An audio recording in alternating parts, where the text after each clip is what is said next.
cordial bonjour à vous et merci de suivre les émissions sur les chaînes de la MBC en direct donc sur Cool FM, en direct également sur les plateformes des réseaux et l'émission est aussi enregistrée pour la télévision. Nos invités ce matin c'est Cristiano Hollanda qui est directeur adjoint de SOS Village d'enfants et également avec nous Timothy Nutu qui est Child Safeguarding and Protection Coordinator.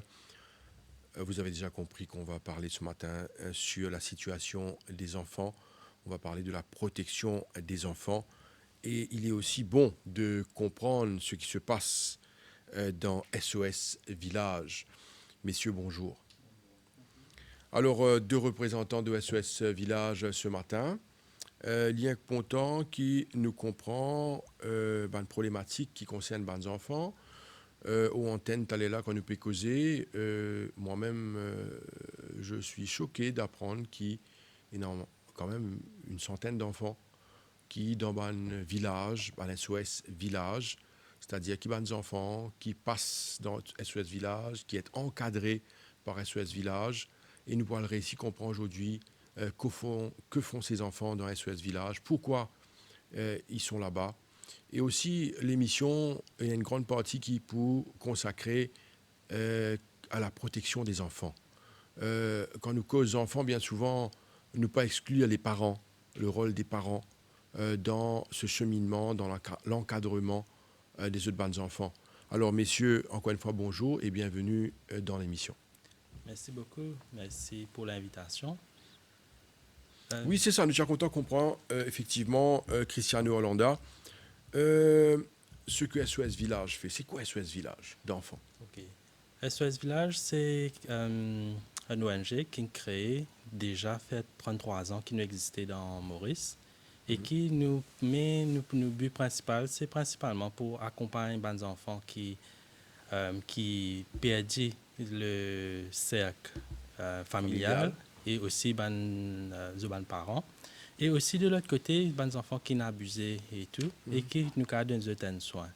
Il y a l'autre partie de nous travail aussi qui est bien important. Comment on dit, ou même ça veut dire si nous, de nos côtés, nous avons autant d'enfants qui réfèrent et qui nous prennent soin tous les jours, c'est qu'il nous a l'aspect prévention énormément qui nous besoin faire. Donc, dans nos domaines de notre travail aussi, nous passons beaucoup de temps et d'ailleurs dans la communauté pour nous faire de sorte qui additionnels enfants qui vivent dans cette situation pour aller dans une maison d'accueil, etc. Nous avons déjà qui nous préoccupe 350 familles dans 20 localités dans Maurice. Donc, c'est un travail énorme qui les social workers, qui encadrent, qui forment et qui donnent le soutien qu'ils besoin à tous les enfants. Alors, la question, qui sont ces enfants qui sont à SOS Village? On mentionne deux types, des enfants qui perdent le cercle familial. Nous sommes contents qu'on connaisse comment. Et deuxièmement, vous avez parlé également des enfants abusés. Alors, comment vous retrouvez ces enfants-là dans SOS Village d'enfants? Tout d'abord, nous avons compris c'est que tous les enfants qui référaient pas pour venir dans SOS Village, c'est les enfants qui référaient pas à la CDU. Donc, il y a tout un process derrière, tout un cheminement qui est là pour faire. Ça veut dire que le profil d'enfants qui nous gagnent, bien souvent, c'est relié avec le problème de la société.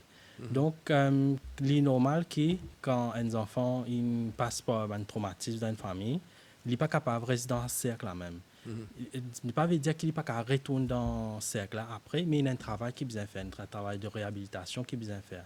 À ce moment, ce qui est arrivé, c'est que nous travaillons avec CDU, nous avons un profil de bons enfants et qui, par ce profil-là, il fait que nous avons différents profils d'enfants. Ça veut dire nous avons dire qu'il y a un profil de bons enfants qui ont un abus. Quand nous causons abus, il y a différents types d'abus. Qu'il y a abus physique, qu'il y a abus verbal, qu'il y a différents types d'abus, différents types de profils. Et nous dans nos cas, ça veut dire au niveau de SOS Village, nous disons tout le temps qu'il n'est pas capable de prendre tout type de profil d'enfant. Parce que nous avons une structure qui forme les social workers et les caregivers pour travailler avec les enfants pour nous donner soin. Donc, nous ne sommes pas capables de prendre tout le profil, mettre ensemble et à ce moment, nous ne sommes pas capables de donner le soin qui nous besoin. Parce que quand nous tenons les enfants de la famille à travers CDU, définitivement, il fait que nous besoin de donner le soin et le support qui besoin. Et dans le cas de figure aussi, ce qui est arrivé, c'est que bien souvent, c'est ça me pensait, nous pour prendre un petit peu plus loin dans le process qui nous est en place au niveau de SOS Village pour que nous encadrer les enfants et les jeunes en difficulté, nous appelons comme ça. Cristiano Hollanda, quand on parle de ces enfants, c'est sûr que ce sont des enfants à problème. Oui. Si je donnerais trop dans SOS Village, c'est sûr qu'il y a une problématique, qui sont des enfants à problème, qui visent un soin avec soutien, d'encadrement. Alors, parlez-nous un petit peu plus de ces enfants-là. Comment se passe peut-être quand on a intégré SOS Village? Quel est le programme que SOS Village est dans pour ces enfants? Tout d'abord, nous prendre en perspective que quand un enfant les référé, il déjà un passé traumatisme. Donc, dépendant de qui style d'abus qu'il y a, qui est en termes de négligence au niveau de la famille, qui est en termes de négligence dans le quartier, etc., ou à l'école, qui est capable d'être. Mais quand les référé, automatiquement, nous avons fait un assessment par psychologue. Parce qu'il nous parlait qu'il recréait un abus au niveau de traumatisme encore quand il écoute nous. Et pour faire, qui fait nous bien faire aussi, c'est parce que dans SOS Village, nous avons différentes maisonnettes. Ça veut dire chaque maison, il y a 5 à 6 enfants maximum. Et qu'avec un ou des caregivers dépendant de l'âge, dépendant du profil de l'enfant, dépendant de qui situation qui nous était dans la maison, parce que les enfants-là, ils besoin aussi adaptés dans ce nouveau la vie.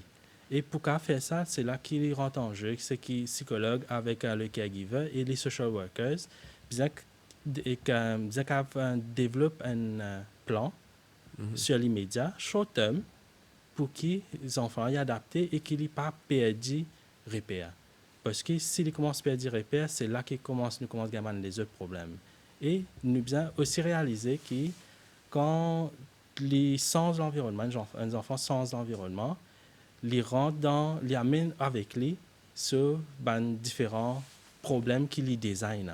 Ça veut dire si ce milieu tu donnes milieu de la drogue, si ce milieu tu donnes milieu de prostitution, si ce milieu tu donnes milieu qui habite tous les jours la guerre, l'agression et tout. Donc, automatiquement, il peut amener ça avec lui. Il peut réagir comme ça. Donc, c'est pour ça qu'il est important qu'il y ait cette intégration-là en premier, pour qui, dans la maison SOS même qui nous est là, pour qui, au moins, en premier lieu, ils ont une stable. Parce que si ils sont pas stables, ça veut dire qu'ils ne peuvent pas à l'école, ils ne peuvent pas commencer à communiquer même. Au contraire, ils peuvent être plus compliqués. Ça veut dire, au lieu qu'ils nous peuvent accueillir les enfants, nous peuvent casser l'environnement qui déjà est en interne dans la case qui nous place. Messieurs, un travail très difficile, hein, parce que nous pouvons, au fur et à mesure de l'émission, essayer de comprendre une problématique qui existait. Timothy Notou, Child Safeguarding and Protection Coordinator. Ça veut dire quoi, Child Safeguarding and Protection Coordinator? Donc, Child Protection and Child Safeguarding, ça veut dire quoi?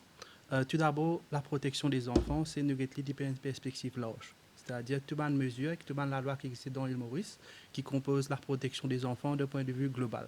Par exemple, nous avons le Children's Bill qui est amendé l'année dernière.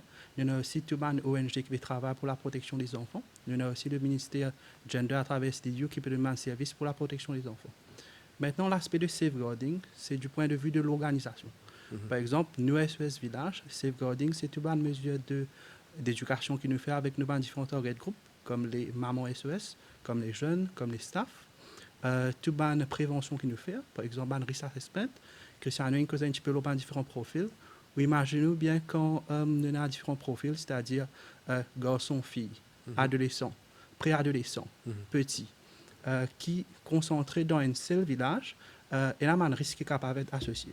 Et là-dedans, il y a différents qui sont confrontés à différentes problématiques depuis l'expérience passée. Par exemple, il y a malheureusement pas par un abus sexuel ou une violence physique dans le toit familial. Et c'est ça même soin qui nous a donné nous. C'est ça même le travail. Donc, à travers ces données-là, nous sommes professionnels pour faire un risk assessment pour mesurer qu'il y a un risque réel, dépendant du profil et un petit peu de structure qui nous est là, et là, nous mettons un contrôle adéquat en place. Mhm. Par exemple, un enfant qui subit un traitement de violence dans ce passé, définitivement, il y a un suivi pédagogique qui est adapté et préparé par le social worker. Donc, une action, il est capable de référer à un psychologue qui peut demander soin en continu. Il est capable d'inclusion dans les autres activités qui peuvent faire gagner la vie sociale aussi. Donc, ça, c'est un petit peu ce qu'il nous fait. Aussi, c'est que l'autre volet de child safeguarding, donc la sauvegarde des enfants, c'est tout ce qui concerne le reporting des cas. Ça, c'est très, très important parce que souvent, ce qui est arrivé, les enfants qui déjà ont subi un abus dans le passé, c'est des enfants vulnérables. Donc, ce qui est à risque pour resubir un abus encore. Donc, pour nous, donner un meilleur support holistique, que ce soit sur le point de vue de ce développement psychosocial, psychologique, etc., nous sommes capables de détecter un abus en premier. Donc, un abus là, c'est violence physique, violence verbale, violence émotionnelle, violence sexuelle, et dans le traitement négligent aussi. Par exemple, si quelqu'un veut faillir pour donner un soin de santé primaire à ses enfants, c'est une négligence. Si un caregiver ou un parent peut faillir aussi pour envoyer ses enfants à l'école, c'est un traitement négligent, c'est un droit à l'éducation que tous les enfants ont. Et aussi, il y a différentes formes d'exploitation. Par exemple, dans le child labor, qui parfois, ce n'est pas volontairement qui nous fait lire. Nous ne connaissons pas qu'il y a la loi qui protège les enfants. À partir de tel âge, il y a un droit de travail. En bas de tel âge, il n'y a pas de droit de travail, etc. Donc, c'est un peu par méconnaissance aussi qui, parents ou caregivers ou la communauté, peut mettre les enfants dans une telle situation. Donc, ça, c'est un petit peu les 3 piliers. Et que finalement, ce qui est très, très important, c'est le responding. Donc, les enfants-là, déjà, ils viennent dans une status de pré-trauma, avant même qu'ils rentrent dans une facilité et gagnent un soin avec nous. Et ce qui est très, très important, c'est de demander un soin adapté par rapport à problématiques spécifiques. Là. Et le affaire qui m'a envie de mettre en face quand même, c'est quand nous cause soin des enfants ou support holistique des enfants, c'est pas que la victime, c'est aussi l'agresseur potentiel, il est capable des enfants. Donc, un enfant qui grandit dans un environnement violent, il a une tendance pour répéter ça même, un comportement violent ou peut-être un comportement hypersexualisé même. C'est dans ce sens aussi qui ne nous a pas créé la stigmatisation quand nous pouvons répondre ou nous pouvons donner support. Donc, ça, c'est un petit peu la différence entre protection, point de vue global, et safeguarding, point de vue de l'organisation. Messieurs, c'est clair. Et franchement, vous dire, c'est un travail très, très difficile. De mon point de vue, parce qu'il travaillait avec des jeunes, des enfants de cet âge, c'est-à-dire jusqu'à 18 ans, de quel âge? De 2 ans à 18 ans. C'est pas simple. Il y a une affaire qu'ils ont dit, par exemple, je dirais que l'enfant, il a une nouvelle vie. Il a un nouvel environnement. Et des fois, l'enfant peut ne pas être d'accord avec sa nouvelle vie. Peut-être qu'il est des fois imposé, sa nouvel environnement-là. Et comment est-ce qu'il se travaille avec un enfant qui, des fois, déjà dans sa famille même, s'il y a des affaires qu'il n'est pas d'accord, il n'est pas accepté, difficile pour une famille, applique behavior, la loi, peu importe comment on appelle lui, mais des fois il y a des parents même qui arrivent difficilement à gérer ça. Maintenant, quand il rentre dans ce nouvel environnement, quand il rentre dans comment on dit, on sait bien le terme, ce nouveau la vie, ça peut prendre du temps, ou ça, il n'est pas accepté, il dit tout. Alors, comment je gère ça? La question est à vous deux, allez-y. C'est pour ça que c'est bien important, comme on disait, c'est une collaboration avec la CDU, avec toute l'équipe encore de pédagogique qui nous est là. Dans le sens où, si nous prenons un bon profil de l'enfant même, ça veut dire cette situation qui était, et qu'un assessment sur l'état qui nous est là, dans l'immédiat, ça veut dire nous avons social worker, nous avons psychologue, nous formés pour qu'ils soient capables de finir de détecter, par exemple, dire comme ça, nous connaissons les types à l'école. À l'école, ça veut dire qu'il match le niveau, il est dans 3e, il est dans 1st, il est dans 5e, mais ce niveau, il est moins. Donc, il y a un travail bien rapide que l'équipe met en place pour qu'il finisse de comprendre la problématique et comment nous pouvons aider l'enfant dans le short terme, qu'il est jeune, pour chose. Maintenant, il y a une affaire qui est bien claire, assez claire pour nous, clair et assez pas simple, mais dans la complexité, nous faire living simple, c'est que nous mettons une structure en place. Ça veut dire, tout le temps, nous dire, si n'importe quel enfant qui est dans l'âge approprié, qui référait contre nous, nous gagnons une rencontre avec les CDU, avec nous-mêmes, parce qu'ils ont envie que l'enfant lui participe dans cette décision. Ça veut dire qu'il vient contre nous, il n'est pas venu juste par le référé par la CDU, oui, mais aussi il besoin d'accepter qu'il est là. Dans le short term, nous sommes assez francs aussi dans la discussion. Certains pour comprendre, certains pas pour comprendre aussi, mais il y a un travail de franchise qui fait. Et après aussi, il y a une review qui nous fait avec tous les parties, incluant les enfants là, pour qui, à un moment donné, s'il n'est pas, par exemple, je demande une visite famille biologique, nous communiquons avec CDU, CDU vini, etc., pour qu'il y ait sa coopération là. Tout le temps, me dit dans le concept de family-like setting, c'est que si nous pas envie là, nous ne pouvons pas avancer du tout. Donc, la participation, il y a un affaire bien important. Et le fait qu'il y a l'équipe pédagogique, là, il facilite énormément beaucoup de choses. On ne va pas dire qu'il est facile dans le sens où pour ne pas avoir aucun problème. Le problème là, il est là. Ça, il n'y a aucun problème, mais nous trouvons solution beaucoup plus rapide. Et quand nous trouvons solution, nous plus facile de mettre une option en place. Et quand nous mettons option en place, plus facile pour mettre sa qualité et sa la vie qui sa jeune là ou sa enfant là les mériter. Donc et le affaire qui est bien important, c'est que quand il est rattaché avec un caregiver dans la case de 5 à 7 enfants, plus facile pour donner ça l'attention qu'il a besoin là. Parce que quand nous pas donne l'attention, c'est là que le problème vient.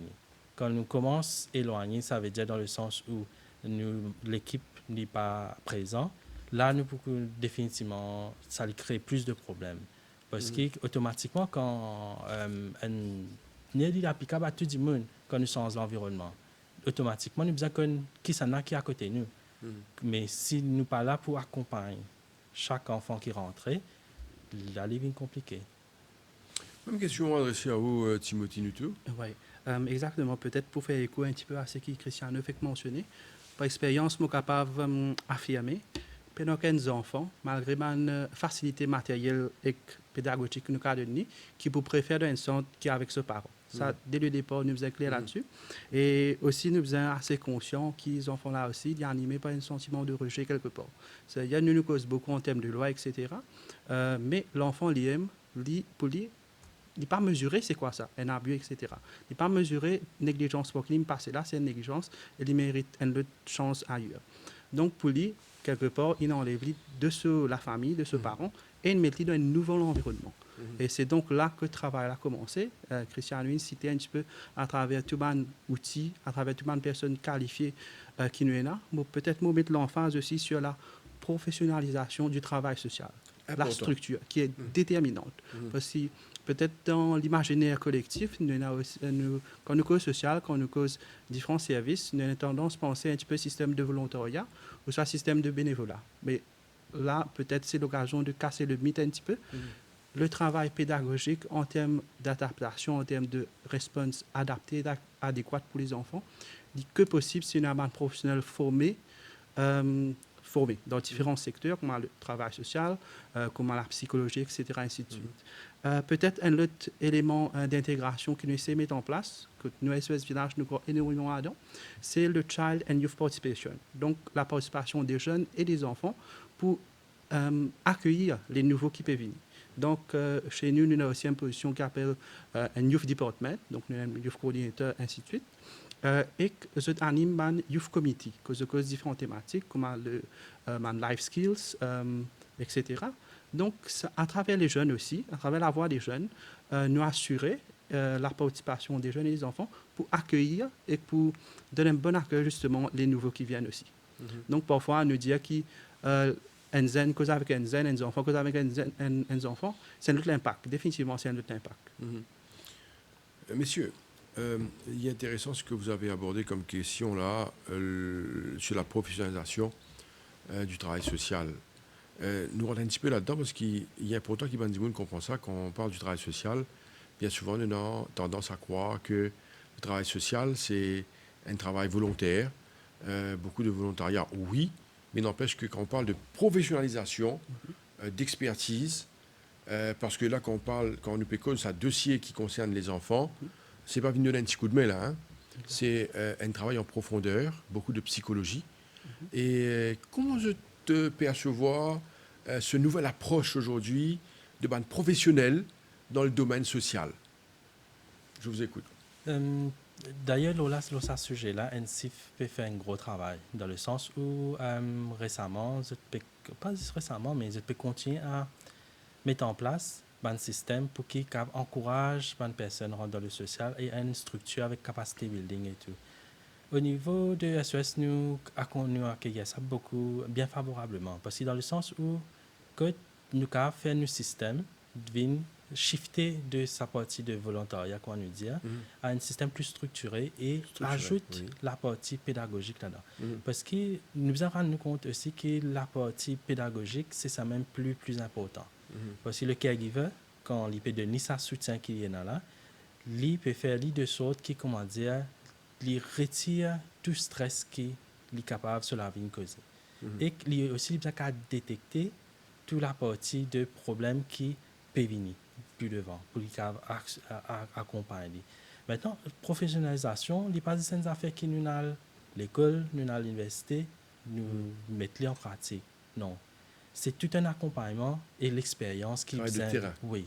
C'est un mixture both qui nous a fait pour qui de sorte qui, à la fin du jour, ça bénéficiaire qui nous est là, y arriver à gagner sa service qui nous est là. En comme la partie résidentielle de notre travail pour choses.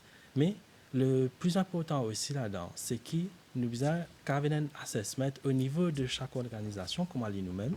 Par exemple, nous dire comme ça, moi, je suis capable et un atout dans tout ce qui est counseling. Parce qu'il n'y a pas un seul du monde qui a fait tout ça. Parce que problématique là, il vient différents niveaux. Ça veut dire, à start, même si nous sommes capables de finir déterminer, automatiquement, nous sommes mettre un monde qui est formé pour régler le problème à la base. Et si nous ne pas régler le problème à la base, il peut faire qu'il nous peut remettre l'autre problème dans la société après. Parce qu'il est positif palliatif et après, il vient un autre problème pour la société. C'est ça qui nous est capable, dans sa cheminement-là, faire de sorte que les qualifications limites avec l'expérience. Bien important. Parce que nous pouvons avoir droit à l'erreur, au fait. Parce que quand nous pouvons faire un travail là, oui, nous pouvons avoir un plan, oui, nous avons la structure, oui, nous avons tout ça, on va faire là, et qui nous est là au niveau du SES Village. Et nous formons aussi, nous avons social worker, énormément de tout ce qui est droits enfants, technicité, de permettre comment nous mettre un action plan en place pour faire de sorte que nous arriver à réaliser le besoin que l'enfant a et qui, quand il retourne dans ce milieu, il est correct. Il y en a au moins certaines skills qu'il est formé. Et aussi, ce qui est bien intéressant, c'est qu'il ne peut pas dire qu'il y a un dimanche pour gagner 20 enfants. Ça ne pas moi aussi. Il peut être bien difficile. C'est pour ça qu'il y a un ratio approprié qui vous a mis en place pour que ni staff là est fatigué parce qu'il nous travaille avec les enfants, avec les jeunes, moralement, pour ça, staff là aussi, les lourds. Donc, nous avons aussi une mesure, ça veut dire, par exemple, nous-mêmes, nous avons un psychologue qui aussi travaille avec les caregivers, avec les social workers, pour qu'ils soient capables de mental health stabiliser. Et nous avons la partie mental health qui prend une ampleur énorme dans le pays, dans le sens où il n'est pas juste au niveau de bons enfants qui est référé par la CDU ou référé ou à problème. Hein.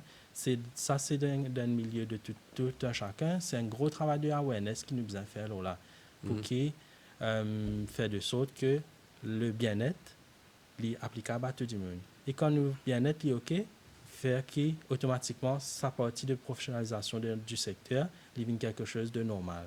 Ça, c'est bien important. Timothy, nous me posons la même question sur l'aspect professionnel de travailleurs sociaux aujourd'hui. Ce n'est plus la même chose. Beaucoup de choses ont changé. Un exemple qui me prend pour dire que un enfant qui a été abusé sexuellement, c'est un enfant qui, logiquement, a subi des traumatismes. Et ça, nécessairement, ces enfants-là ont besoin de professionnels pour les assister, pour les encadrer. Peut-être pas pour 1 heure, mais pour pour plusieurs séances ou pour toute la journée. C'est des enfants qui besoin de support, attention. Et ce travail social aujourd'hui devient de plus en plus profond avec une problématique qui entoure le problème des enfants aujourd'hui. Définitivement. On prend l'exemple de l'abus sexuel. Peut-être c'est l'abus qui peut être le plus parlant. Peut-être moi donner un chiffre. Une étude il montrait qu'il y a des enfants qui sont victimes d'abus sexuels ou dans l'enfance ou dans la petite enfance. Et il y a 90% pour qui quand ils grandissent, il n'y a pas de support qu'ils ont besoin, l'IM devient un abusé sexuel. Donc c'est un très gros indicateur de l'accompagnement pédagogique, psychosocial et psychologique qui est déterminant. Maintenant, comment nous faire? C'est à travers différents techniciens qui nous ont Monica là un petit peu plus tôt, mais aussi des déterminants dans un accompagnement moyen et long terme. Donc, surtout, il y a différents traumas. Donc, peut-être avant de venir en détail un petit peu le trauma, je vais causer un petit peu l'aspect général. C'est-à-dire une société, je pense une société comparée avec 10 ans, 20 ans, c'est une société qui parle extrêmement vite. Et les enfants peuvent montrer un niveau de précocité qui est extrême quand même. Donc, nous avons le devoir, voire l'obligation, pour nous tenir nous à jour nous-mêmes sur le développement des enfants. Nous avons le devoir et l'obligation aussi d'être formés pour donner un accompagnement adéquat à ces enfants-là. Donc, peut-être ça, c'est la première donnée, la précocité des enfants. L'autre donnée maintenant, c'est comment nous faire nos structures. C'est-à-dire, par exemple, à SOS Village, nous avons le social worker qui est le case management de l'enfant. Donc, il y a un X social worker qui est attaché à X conseillers d'enfants. Donc, il est formé pour faire la détection, ça veut dire en termes d'identification qui va un trauma éventuel à subir, et ensuite il fait un référent spécifique au psychologue. Ça veut dire quand vous faites référent là, vous pouvez faire un meeting, etc. Et le psychologue là pour les enfants, là vous pouvez déterminer dans qui laps de temps, pour laps d'un continu donné, après vous pouvez review, etc. Donc, ce que faire dans un moyen. À côté de ça, le psychologue et le travailleur social, des conseils bien spécifiques à des gens qui entourent l'enfant. Donc, toujours, nous prenons l'exemple de l'enfant qui subit un abus sexuel, nous avons suivi avec le psychologue. Peut-être l'abus sexuel qu'il subit fait qu'il y a un problème social, fait qu'il y a un problème avec la jante masculine, par exemple. Donc, ça, c'est pareil, nous avons fini d'identifier pour mettre une activité ou une action spécifique pour qu'il nous donne un soin adapté là. Par exemple, nous sommes capables de mettre dans une activité comme le théâtre, comme l'art-thérapie, qui nous servit beaucoup pour qu'il nous fasse des enfants causer ou exprimer à travers un moyen autre que le parler, donc à travers le dessin notamment. Et il y a les autres activités au suivi aussi qui nous mettent en place. Avec un accompagnement, il doit mettre beaucoup l'emphase. Social worker nous cause beaucoup, psychologue nous cause beaucoup, mais le gros travail est fait dans la maison par la caregiver, par la maman SOS, par la maman ou le tuteur de l'enfant. Ça, c'est déterminant dans une action du quotidien. Par exemple, une technique qui peut commencer à donner, une pratique bien simple, au dîner, à l'heure du repas, nous assisons en famille, nous causer, nous poser des questions. Comment te sens-tu aujourd'hui? Comment te passes la journée? Est-ce qu'il y a des affaires qui te tracassent toi? Peut-être qu'il paraît très très simple à dire, mais c'est une petite technique et une petite mesure qui permettent nous de faire aux enfants la haine causée, sortir depuis sur l'état traumatique et un petit peu plus ouvert socialement parlant, et aussi gagner guérison lente. Donc voilà un petit peu. Très bien. Messieurs, nous rendons un autre volet de l'émission. Nous cause certainement de la protection des enfants, the New Children's Act. Une question très ouverte, très large. C'était attendu, ça, New Children's Act, là, parce que ça vient combler beaucoup de lacunes qu'il y avait dans nos lois concernant la protection des enfants. Alors, quand nous parlons de protection des enfants, nous finissons soulever pas mal de situations compliquées, traumatisme, abus, toutes sortes d'abus qui les enfants finissent subir, et dans le mariage des enfants et bien d'autres compléments qui finissent traités dans ce dossier-là. Qu'est-ce que la vise sur sa ébauche de loi qui concerne les enfants? C'est définitivement une avancée dans le sens où la loi qui met en pratique, ils rejoignent un petit peu tout ce qui UN Guidelines for Children dit, dans le sens où la convention il y a beaucoup d'affaires qui reliées et qui ne prend dans la loi là et qui définitivement si dans l'application nous réussissons à mettre en application à 100%, même pas à 100%, 80%, les pour faire qui nous fait avancer, dans le domaine. Maintenant, quand nous prenons sa partie de Children's Act, qui énacte le droit, tout ça ban droit, et aussi que Living aussi met ban limitation et ban sanction qui est imposée par définition pour ban acte qui ban parents faire ou ban les autres du monde faire, est bien intéressant.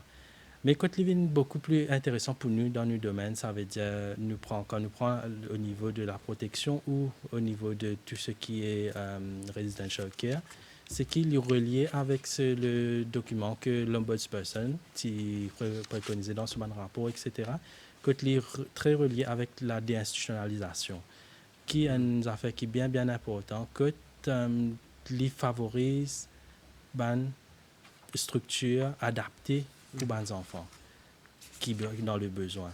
C'est quand nous prenons dans l'optique là. Oui, nous prenons dans l'autre optique aussi, ça veut dire dans la partie que les enfants, ils pas juste qu'on se ban droit, mais nous aussi là, ça veut dire nous besoin faire beaucoup de awareness pour faire de sorte qui tout autour et dans la responsabilité et tout autour et dans aussi l'encadrement qui besoin.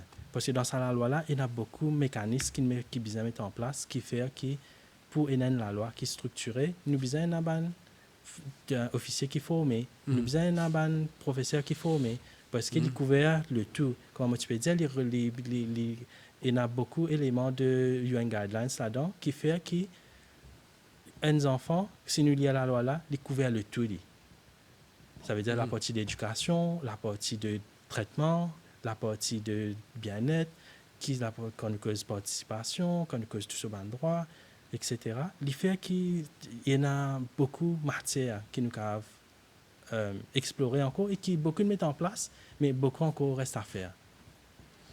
Monsieur, alors, Timothy Nutu, avant qu'il me pose une même question par rapport à sa New Children's Act, est-ce que ça vient combler les lacunes, hein? Mais je voudrais poser une question par rapport à SOS Village d'enfants. Accueillir une centaine d'enfants dans le village, Bandimoun qui peut suivre l'émission, que ce soit sur les plateformes, la radio ou à la télévision. Accueillir une centaine d'enfants dans le village, c'est-à-dire là, ben, reste là, je te manger, je te boire, je te dormir, être encadré, je te à l'école, je te retourner. C'est ça la vie qui est dans le village. Ma question, c'est est-ce qu'il nous est capable d'attribuer un profil à ces enfants-là? Qui sont ces enfants qui sont là-bas? Quel profil, quand par exemple, vous marchez dans le village, qui vous rencontrez? Qui sont ces enfants qui sont là? Peut-être ça pour qu'avec des parents qui peuvent suivre l'émission. Peut-être un enfant qui, bien sur la case aujourd'hui, peut se retrouver demain à SOS Village. Ça peut arriver. Alors, nous sommes déjà contents de comprendre qui sont ces enfants qui sont là-bas. Qui profil qui nous rencontrait à SOS Village? Très bonne question, parce que c'est vrai que quand on cause un enfant est référé par la CDU, c'est toute une procédure légale avant qu'il vienne dans un centre résidentiel pour enfants, maison d'enfants comme chez nous à SOS. Mais aussi, c'est par manque d'information, d'éducation, qui les parents peut-être pas même réalisé, qui se permettent leurs propres enfants qui sont contents, il n'y a aucun doute, mais en situation de négligence. Okay. Donc peut-être le mot à retenir, c'est négligence. Donc négligence, il y a une petite négligence, comme nous pas donner le droit à l'éducation à notre enfant. Par exemple, il arrive là, puis il rentre dans l'école maternelle, il ne peut pas y aller, ou il peut y aller dans une fréquence très très peu. Droit à la santé, ça aussi paraît c'est une négligence. Donc nos enfants ont un problème de santé, par exemple asthmatique par exemple, mais nous pas donner un traitement adéquat, un rendez-vous, etc. nous peut rater. Ou soit il a peut-être nous peut faire involontairement. Plutôt, moi, tu prends l'exemple du child labor, nous peut le travail, dans place nous peut avoir nos enfants d'école, nous peut besoin un petit coup de main, nous disons, venez avec nous, venez donner un petit coup de main, etc. Ça, c'est un petit peu une forme de négligence, on va dire mineure. Maintenant, il y a une forme d'abus aussi qui fait que les enfants viennent dans différents centres résidentiels comme le nôtre, donc un abus plus sévère. Donc, malheureusement, il faut le dire, il y a une violence physique qui est assez extrême aussi, qui fait que les enfants viennent contre nous. Souvent, c'est une famille qui peut-être eux-mêmes peut-être subir un abus éventuel, ou soit ils ont un bon guide, ou soit ils vivent dans une poche de pauvreté extrême, ou c'est le facteur de l'environnement aussi qui fait qu'ils sont conditionnés ainsi. Donc, nous avons un abus physique, nous avons un abus sexuel aussi, malheureusement. Donc, souvent, peut-être à noter aussi que dans la maison, un enfant qui est souvent victime d'abus sexuels ou des autres formes d'abus, il peut subir des peines très proches. Bien rare, il peut être du monde éloigné ou un inconnu. À 99% pratiquement des cas, c'est ou un parent proche ou un proche de la famille qui peut commettre un abus loin des enfants. Donc, c'est un petit peu un profil moins extrême, jusqu'à plus extrême qui nous gagne un petit peu, qui est référé chez nous. Oui, sur la question, moi, je rester un petit peu plus sur la question de l'abus, Cristiano Hollanda, parce que les enfants sont vulnérables. Oui. Les enfants sont victimes d'abus, toutes sortes d'abus. Nous peut causer un peu plus d'abus physiques, sexuels, mais ils sont victimes également d'autres abus. Et nous pourrions venir dans un moment sur Children's Act pour nous capables comprendre un petit peu mieux cet aspect de protection.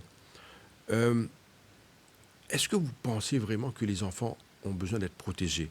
Des fois, nous avons l'impression, vous êtes des professionnels, vous travaillez avec des enfants presque, pas presque, mais tous les jours. C'est votre métier, vous travaillez avec les enfants. Alors, peut-être tout le monde qui est là, je trouve des enfants, il y a des enfants dans toute la case. Je trouve ça l'importance de protéger un enfant. Parce qu'il y a des enfants, les vulnérables. Sur tous les points, par exemple. Un enfant qui probablement il fait une mauvaise chose. Un enfant qui parfois ne passe réussir ses examens. Il peut être victime de violence de ses parents. Peut-être pour un mot, une phrase, un mauvais langage, un mauvais comportement de l'adulte envers l'enfant. Ce sont des choses qui existent, mais nous pourrons nous compte que ça peut blesser un enfant. Quand nous cause protection de l'enfant, tout ça fait partie de sa protection-là. Est-ce qu'un enfant, M. Hollanda, a besoin d'être protégé? Oui, définitivement. On est sûr là-dessus? Oui, définitivement. Parce que juste en écoutant le langage des adultes, des fois, nous avons l'impression qu'ils n'ont toujours pas compris que cet enfant-là est vulnérable. Non, il y a une différence à faire entre vulnérabilité d'un enfant avec le support que les parents ont donné autour. Quand je dis parents, ce n'est pas ce parent direct, forcément. C'est tout ce qui est sur l'environnement autour. Ça veut dire, nous te donne l'exemple.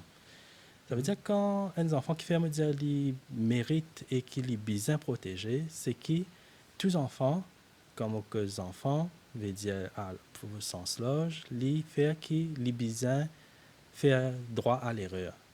Dans le sens où il peut explorer, il peut faire l'expérience et aussi ce qui est important, c'est que, comme on utilise, c'est qu'il expose à beaucoup d'affaires à ce terre. L'évolution technologique bien avancée. Nous gagnons tout en termes de bonnes affaires matérielles beaucoup plus facile, accessible à avoir. Nous gagnons toute la partie de discussion, même qu'ils étaient en termes de peer-to-peer, de camarades, les différents dans l'approche. Maintenant, quand aussi, nous prenons aussi en compte que nous pas cause là, ben abuseurs qui abusent des enfants. Là, nous pas cause dans l'aspect de l'éducation même des choses. Nous devons prendre en compte que, par exemple, un parent, il ne pas suivre aucun cours pour venir un parent. Exact. Donc, automatiquement, il a des skills qui sont adaptés depuis la génération grand-mère, grand-père. Une transposée ici. Une transposée, ça. Par exemple, si nous disons dans le sens où grands-parents habitués battre, tu peux battre longtemps. Automatiquement, c'est normal. C'est normal, il n'est pas possible, il n'est pas trop différent et il n'est pas connu comment faire différemment aussi. Donc, c'est ça qui les rejoignent aussi le Children's Act qui met beaucoup l'emphase là, pour choses dans le sens où les mettent les plus clairs qui peine à droit battre, par exemple, et qui aussi c'est là que nous rentrons en jeu, nous, dans la partie de prévention au niveau du SOS Village. Nous donnons aussi un training comment adapter nos façons de travail pour qui parlent dans ce style d'abus. Et aussi présente dans ces On va aller dans cet aspect-là dans un moment, l'aspect prévention, qui est une grosse pensée, une grosse partie également important de cette émission-là. Nous disons que l'aspect prévention, parce qu'aujourd'hui, moi, quand on me dit 100 personnes, 100 enfants à SOS Village, je vois ça énorme. Je vois ça beaucoup et je pense qu'il y en a d'autres. Mais seulement, ce qu'il faut prendre en considération et qui est bien important aussi, c'est que SOS Village, quand on dit 100 enfants, il ne pas mettre tous 100 enfants ensemble. Ensemble, oui, bien sûr. C'est ça qui fait la différence entre un family-like setting. C'est ça qui est recommandé aussi par tout ce qui est d'institutionnalisation, qui est le bureau de l'ombudsperson, qui est le ministère, qui est le Deterrence Act à la fin du jour. C'est qui nous sommes capables d'une structure qui est petite et qui donne l'opportunité et tout le soin qui est besoin. Parce qu'au cas contraire, sinon, effectivement, quand nous causons 100 enfants, il paraît énorme dans la façon de gérer.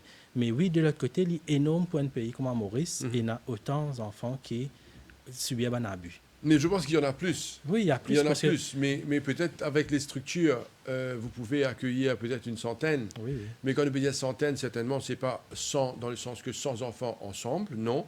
C'est structuré. Exact. On expliquait au départ comment donc il y a des structures. 6-7 enfants, vous pensez, ou dire par maison, avec comment on appelle ça, caregivers qui accompagnent. C'est structuré. Oui. Mais moi, je parle en termes de chiffres. 100, c'est déjà beaucoup, et je suis sûr qu'il y en a d'autres. Oui, d'après les statistiques au niveau de Maurice même, ça veut dire ce qui nous connaît aux alentours de 500 enfants. Voilà. Donc, mais qui, définitivement, tout le temps, quand nous avons des statistiques, veut dire qu'il y en a plus. Donc, c'est ça qui vient alarmant dans le tout et qui est important qu'il y ait un programme response, un programme adapté pour qui nous règle un problème à la source encore, comme on va dire. Sinon, c'est une question de retarder le problème. Timothy Nutu, est-ce qu'un enfant a besoin de protection, d'être protégé pour son développement? Et je vous laisse le floor là, allez-y, je suis sûr que vous avez beaucoup de choses à dire. Allez-y. Sans aucune mesure, oui. La réponse est oui, un grand oui. Nous abordons un petit peu l'aspect de abus, exploitation, négligence, etc. Mais qui fait aussi oui, un enfant besoin d'une protection. Donc, il y a différents dangers capables, même occasionnés, avant même qu'ils me causent un abus, dans la maison ou sur la route. Je vais donner un petit chiffre pour illustrer ça. Toutes les semaines en Angleterre, c'est un enfant qui meurt par un accident qui est occasionné dans la maison. C'est-à-dire, par exemple, il y a énormément de dangers dans la maison. Une place qui a énormément de hasard, c'est la cuisine, par exemple. Il y a un objet tranchant, il y a un four, il y a un gaz, il y a aussi un détergent dans la maison, il y a aussi un médicament si nous ne pas stocker bien comme on disait. Ça représente un danger énorme pour les enfants, l'électricité, etc. Donc, ça aussi, c'est un aspect à mesurer, à considérer en tant que parent dans la maison. Et aussi, il y a l'aspect des abus. Donc, peut-être pour rentrer un petit peu plus dans les détails, chez nous, comme Cristiano dit au début, il y a différents profils d'enfants qui sont capables d'habiter ou dans nos facilités, ou soit dans une maison même. Par exemple, nous avons un plus petit enfant et que nous avons un plus grand enfant. Nous avons un enfant qui atteint un handicap et nous avons un léger ou plutôt avancé et nous avons un enfant qui est dans une phase adolescente. Donc, comment nous faire maintenant, c'est qu'il nous aime mesurer qui a un risque. Je vais prendre un exemple bien simple. Un facteur de vulnérabilité, c'est un enfant qui a un retard mental. Donc, par exemple, si nous identifions qui, dans la maison, est un adolescent qui peut commencer à se développer, peut commencer à causer un petit peu de la sexualité, peut montrer un comportement un petit peu sexualisé qui peut être normal dans la phase de développement de l'adolescence des enfants. Et nous connaissons dans la même maison, nous avons un enfant qui a un retard. Donc, là, il comporte un facteur de risque. Parce qu'il y a un enfant qui a un retard là, il y a un enfant plus vulnérable. Donc, ce qui nous a fait à nous, dans ce contexte, nous avons un paramètre bien précis pour assurer la protection de ces enfants-là. Donc, parfois, la réflexion, c'est même, si ça a des enfants de ce profil-là, je faisais dans la même maison, parfois, il faut bouger. Ou parfois, si on a possibilité de le faire, nous mettre plus de protection. C'est-à-dire, nous assurer que, par exemple, quand si la maison est à l'étage, quand grands enfants adolescents qui montraient un petit peu ça, un comportement aller là-haut, mais nous assurer que les petits là, ils en bas avec nous, nous peut donner un regard très, très, très rapproché quand même. Donc ça, c'est un petit peu un petit moyen qui nous met en place pour mesurer et le risque et pour mettre un petit peu de contrôle. Donc, mon prends un petit exemple, il y a énormément d'exemples à prendre. Le danger, il est partout. C'est-à-dire, le danger, il est capable d'un danger dans la maison, sur la route, dans l'école, etc. Mais aussi, il dépend le contexte. Il y a une réalité contextuelle qui nous a mesuré. Par exemple, dans l'environnement peut-être un petit peu cité, nous sommes capables d'avoir l'environnement violent. Nous sommes capables d'avoir l'environnement que nous trouvons la drogue un peu plus de manière familière devant nous les yeux, etc. Pour ça, l'environnement-là, il est capable de représenter un danger pour les enfants qui peuvent grandir dans la localité. Donc, c'est pour ça qu'à chaque danger, nous devons adapter une action bien précise pour prévenir à sa abus éventuel. Là. Très bien, messieurs, nous rentrons nous terminons l'émission dans un moment, le temps passe tellement vite. Alors, l'aspect de la prévention, moi je pense que quand nous cause prévention, c'est aussi, là on parle de la famille, donc impliquant parents et enfants. Alors je vous écoute, quelle campagne enclencher, comment faire pour probablement, dans la vision, sur le peut-être moyen et long terme, diminuer ces chiffres. Qu'est-ce qu'on peut faire? Au fait d'ailleurs, au niveau de SOS Village, nous avons un programme qui est en place depuis 2006. C'est que nous travaillons énormément avec les familles dans les communautés. Dans le sens où, nous travaillons dans le sens où beaucoup de familles nous identifiées qui soit les prêts pour faire de sortes qui est dans un abus, qui ne sont même pas au courant qu'ils peuvent faire abus là, mais dans la loi, il y a un abus. Et la fois aussi, c'est que la situation pas permettre au niveau de la pauvreté, etc., de faire qui crée une situation que difficile pour la famille en vie sortir dedans. Donc, automatiquement, ce qui nous fait un accompagnement, c'est que nous allons au terrain, social workers, qui visitent la famille, qui éduquent la famille et qui, point bien important, encore une fois, dans le programme, c'est que besoin de parents important. Sinon, au cas contraire, il n'est pas pour moi aussi. Et d'ailleurs, ce que nous faisons pour améliorer le système, c'est que nous avons une école pré-primaire au niveau de Cœur-Pipe qui accueille les enfants dans ce milieu défavorisé et qui aussi, nous avons un social worker là-bas qui est attaché avec les enfants et ensemble avec la famille. Donc, l'effet qui n'est pas juste créer ça l'environnement au niveau de la famille, mais aussi l'effet de sorte que l'éducation bien important pour qu'à la fin du jour, personne pas sorti perdant. Parce que nous, but reste toujours le bien-être de l'enfant.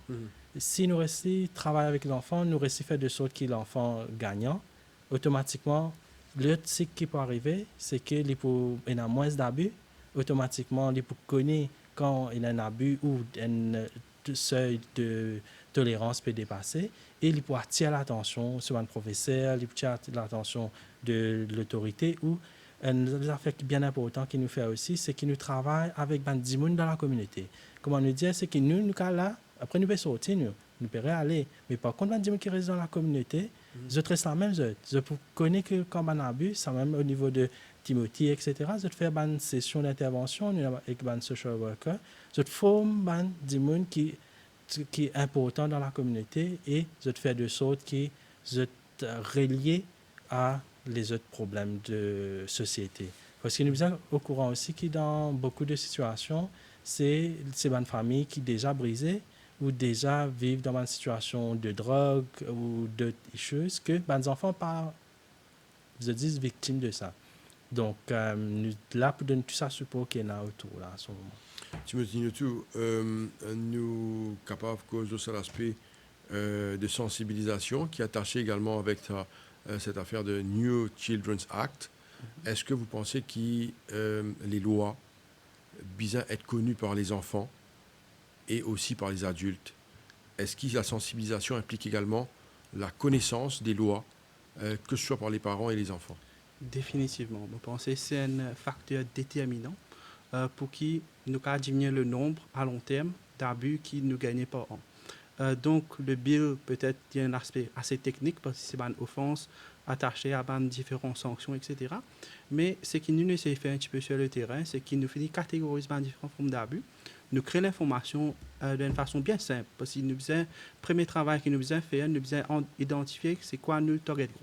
Donc, comme on dit nous-mêmes, en premier, les enfants, les adolescents, les jeunes personnes, les parents eux-mêmes, mais aussi il y a différentes organisations communautaires qui nous ciblent aussi pour faire la formation. Parce que ça m'a dit, un coup nous venons faire une formation, et après nous avons le travail, la communauté peut être livrée à elle-même. Donc, ce qu'il nous sait faire aussi, c'est qu'il nous forme différentes personnes dans la communauté à travers un partenariat.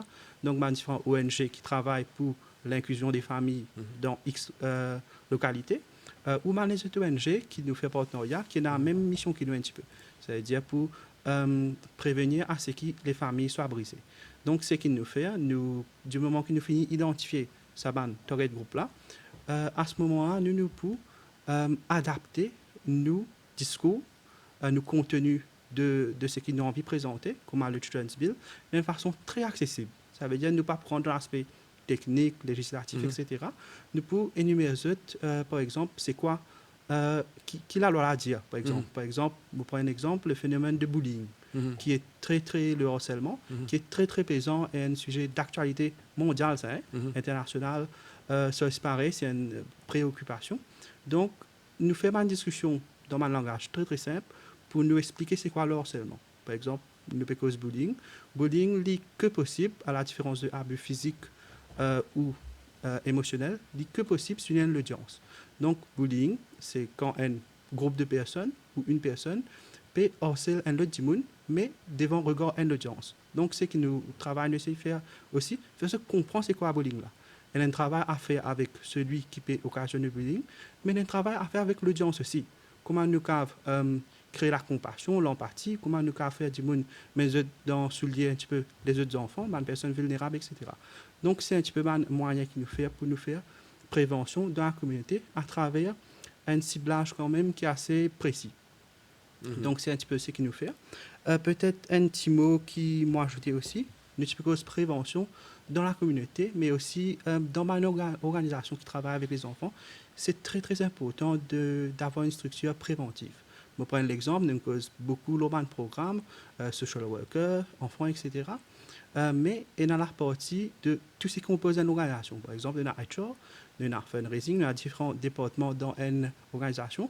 Ça, une personne aussi a un rôle très, très important dans le safe environment des enfants d'une organisation. Par exemple, le HR, il est bien assuré qu'on ne peut recruter une personne, peu importe quelle position, qui finit vérifier ce casier, par exemple. Ouais. Donc, c'est un petit peu à travers cette méthode-là qui nous devise, c'est tout département bien actif pour protéger les enfants et rendre ça l'environnement plus simple, plus safe. Cristiano Hollanda, on termine l'émission avec vous, le mot de la fin.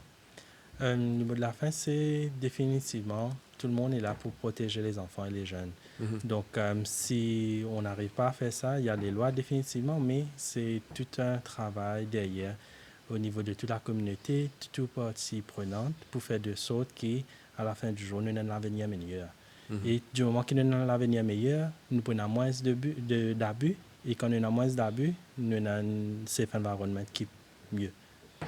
Cristiano Hollanda, directeur adjoint de SOS Village d'enfants, Timothy Nutu, qui est Child Safeguarding and Protection Coordinator. Messieurs, merci beaucoup pour votre présence. Merci à vous. J'espère que le message est passé. L'émission aujourd'hui, c'était la protection des enfants et comprendre la mission de SOS Village d'enfants. Merci beaucoup. Merci à vous. Et voilà, nous sommes arrivés à la fin de l'émission Le MAG pour aujourd'hui. Merci de nous suivre. Restez branchés sur les chaînes de l'MBC. Merci et bonne journée. Au revoir.